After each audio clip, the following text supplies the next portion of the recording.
Hello everyone, I am Mariam and today we are going to talk about a very sensitive topic, that is financially abusive relationships. Domestic violence has been one of the worst byproducts of the COVID-19 pandemic. Every now and then it becomes a national conversation.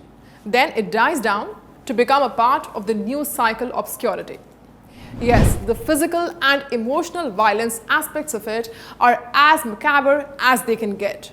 But one less visible and long-lasting impact is often ignored, and that is financial abuse. Abusers block and control access to the financial assets of the victims. Now, these victims are disproportionately females. Abusers coerce them to stay in the relationship and threaten them that if they leave, they would be stuck in a hellhole of financial insecurity. According to one campaign, the lack of financial well-being determines whether a domestic violence victim would stay, leave, or return to an abusive relationship. Be it hiding a woman's money, ruining her credit, or finding ways to get her fired from her job, there are vicious ways to control and abuse victim. It starts off subtle, an offer to have a joint bank account, a non-threatening request to borrow some money, or a seemingly kind offer to take care of all the bills. But then it compounds and escalates to become much more insidious. It reaches the point where the victim's bank account, paycheck, and credit cards are completely controlled by the abuser. This means that the victim could not escape or make any financial decision on their own without relying on their abuser. Here are the ways in which financial abusers try to control their victims in a relationship. Number one, trying to control the money they have saved or earned and even cutting their access to it. Using their money or assets for their benefit without their permission.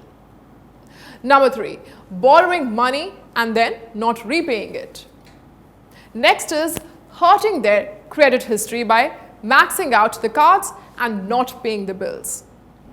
Requiring the victim to bail them out of tough financial situations. Pressuring them to quit their job, if any, and telling them where they can and cannot work. Sabotaging their work responsibilities and harassing them at work. Preventing them from making financial decisions or budgeting. Taking money out of their account and keeping it in their own account. Hiding or taking funds and putting them in a private account. Controlling their purse strings and only allowing for small amounts to be used by the victim. Keeping their financial information secret from them, such as their account passwords, account numbers, and investment information. Demanding permission before spending money but not consulting the victims when they themselves make the purchases. Wanting joint purchases of big amounts to be in their name only, be it loans or even mortgages. Coercing them to sign financial documents without providing any explanation at all. Making threats to cut them off financially when there are fights, arguments, or disagreements, and this list can go on and on and on. Now, there are many sad anecdotes from survivors of financially abusive relationships. They have been stopped from going to job interviews. They have been prevented from looking at bills or even bank statements.